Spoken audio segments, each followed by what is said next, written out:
नमस्कार, आप देख रहे हैं स्टेट टुडे न्यूज। मैं हूं आपके साथ हर्षिता। आइए करते हैं खबरों से शुरुआत।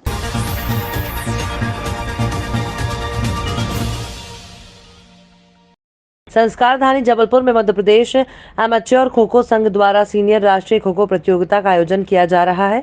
राष्ट्रीय स्तर का ये 54वां आयोजन है, जिसमें संयोजक अजय बिश्नोई, सचिव संजय यादव के द्वारा एक पत्रकार वार्ता के दौरान जानकारी दी गई कि आगामी 26 दिसंबर से 30 दिसंबर 2021 तक खेलों के क्षेत्र में संस्कारधानी को एक गौरवमयी क्षण हासिल हुआ है। ये प्रतियोगिता MLB खेल परिसर में आयोजित की गई है और इस प्रतियोगिता में भारत के सभी राज्यों और विभिन्न विभागों से महिला और पुरुष वर्ग के कुल 64 टीमें भाग लेंगी। मुख्य रूप से railway, BSF, airport authority of India की महिला और पुरुष वर्ग की टीमें रहेंगी। इसमें शहर में लगभग 1000 खिलाड़ियों, पदाधिकारियों और तकनीकी अधिकारियों का आना होगा। इस प्रतियोगिता में लगभग 150 मैच खेले जाएंगे।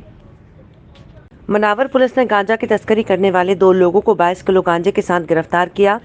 गांजे की कुल कीमत 3,30,000 बताई गई। मामले की प्रेस वार्ता कर SDOP ने खुलासा किया। मनावर पुलिस को कल मुखबिर से सूचना मिली कि खंडलाई गांव से बाइक पर 2 व्यक्ति सोहन और मुकेश प्लास्टिक की थैली में गांजा भरकर कारवा गांव की और किसी बाहरी व्यक्ति को गांजा बेचने जाने वाले हैं। जिसकी सूचना मिलते ही पुलिस ने मुखबिर के बताए अनुसार पीपली गांव के पास घेराबंदी कर बाइक सहित सोहन और मुकेश को गिरफ्तार किया। पुलिस ने गिरफ्तार किए गए आरोपियों के पास से 22 किलो गांजा और बाइक जब्त की है।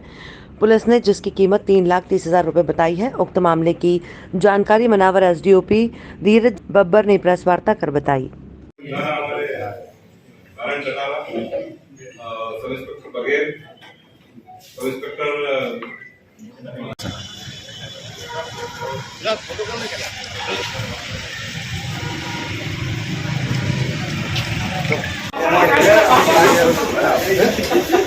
सर एक मिनट सर। सैनिक राकेश इत्यादि ने इस सूचना को डेवलप किया और लगातार हम लोग प्रयास कर रहे थे। कल एक सूचना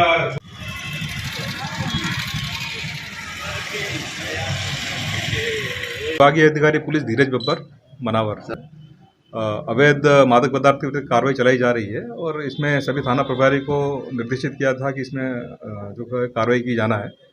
इस तारतम्य में थाना मनावर में थाना प्रभारी ब्रजेश मालवी, चौकी प्रभारी नारायण कटारा, चौकी प्रभारी राहुल चौहान, उप निरीक्षक जितेंद्र बघेल, उप निरीक्षक प्रकाश अलावा, सहायक उप निरीक्षक राजेश हाडा, ये इनके द्वारा एक विभिन्न टीमों का गठन किया गया था और टीम लगातार इस संबंध में जो है पतारसी कर रही थी। और इसी तारतम्य में कल पुलिस को एक सूचना मिली कि सोनगांव फाटा पे ग्राम पिपली में एक मोटरसाइकिल प्लेटना आ रही है और उसमें 2 व्यक्ति बैठे और उनके पास में जो है अवैध मादक पदार्थ गांजा है। सूचना पर हमारे चौकी प्रभारी नारायण कटारा के द्वारा जो है थाना प्रभारी से मार्गदर्शन लेकर के तत्काल जो है मौके पर घेराबंदी की गई और इसमें 2 आदमी हम लोगों के द्वारा पकड़े गए। और उनको जब विधिवत हम लोगों ने जो तलाशी और ये सब कार्रवाई की गई तो उनके पास उनके कब्जे से 22 किलो गांजा पुलिस के द्वारा जो है जब्त किया गया और एक मोटरसाइकिल पुलिस के द्वारा जब्त की गई। इससे जो दोनों जो आरोपी है, इसमें एक आरोपी सोहन पिता नरगेश ग्राम खंडले का रहने वाला है, दूसरा मुकेश मंडलोई है, वो ग्राम जेगदा का रहने वाला है। मुकेश मंडलोई के खिलाफ भी पूर्व में भी जो है लूट और चोरी के अपराध विभिन्न थानों में जो है दर्ज है। में 3 लाख 3.5 लाख रुपए के आसपास की कीमत। जबलपुर बेटी हुई लापता, जिसकी शिकायत करने के लिए माता पिता अलग अलग थाने और CM हेल्पलाइन और अन्य प्रशासनिक अधिकारियों को बेटी की गुमशुदगी की जानकारी दे दी, लेकिन कोई भी निष्कर्ष सामने नहीं आया। बेटी के माता पिता का कहना है कि हमारी बेटी का कुछ भी पता नहीं चल रहा कि वो जीवित है भी या नहीं। अब सोचने वाली बात यह है कि पुलिस बेटी के परिजनों को यूं ही भटकाती रहेगी तो जबलपुर की लापता हुई बेटी को ढूंढने की बात तो भगवान ही भरोसे छोड़ दो। क्या हुआ था? ज्ञानवती कोड़ी। क्या नाम है? जोर से बोले। ज्ञानवती कोड़ी। आप क्या चाह रहे हो इसमें? इसमें चाह रहे हैं सर, यहाँ वहाँ आदमी संग भटक रही है, लड़की बोल है लेकिन कुछ सुनाई दे नहीं। आप क्या हुआ है आपके साथ? घटना बताएं पूरी।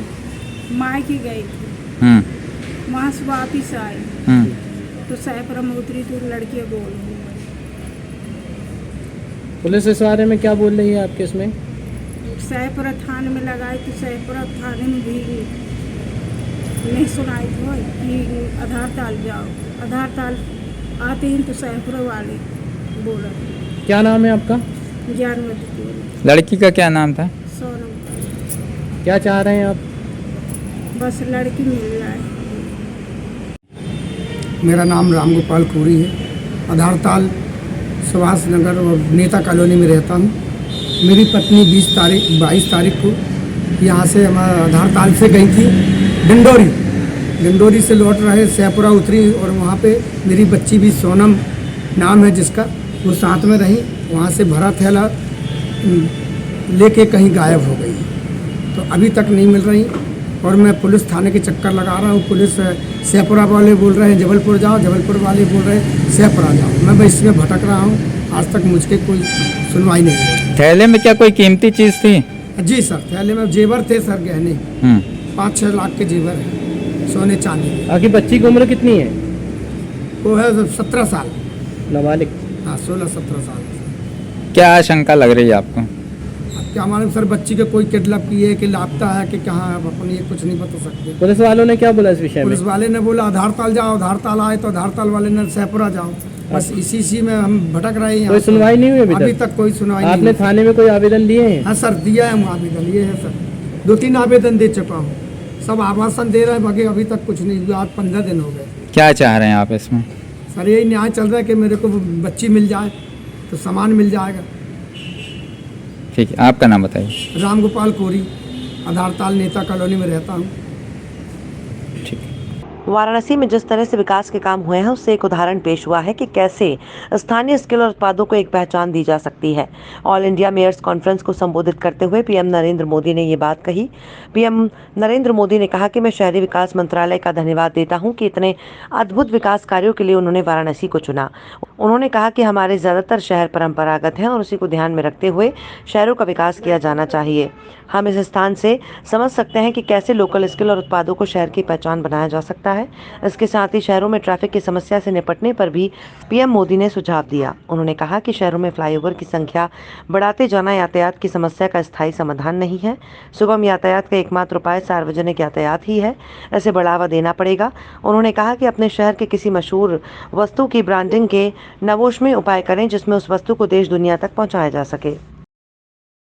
कोरोना का नया वेरिएंट ओमिक्रॉन तेजी से देश में पैर पसार रहा है। दिल्ली मुंबई के बाद यूपी में भी ओमिक्रॉन पहुंच गया है। 2 लोगों में नए संक्रमण की पुष्टि से खलबली की स्थिति है।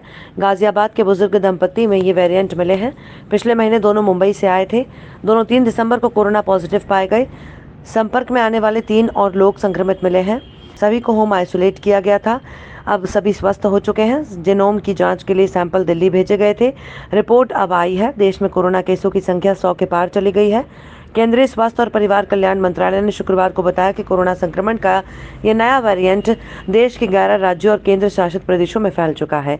मंत्रालय की ओर से दिए गए आंकड़ों के मुताबिक देश भर में ओमिक्रॉन के अब 101 मरीज हैं। इनमें से सर्वाधिक 32 मरीज महाराष्ट्र में हैं, तो दिल्ली में 22 मरीजों के साथ दूसरे स्थान पर है। खबरों में फिलहाल इतना ही। आप देखते रहिए स्टेट टुडे न्यूज।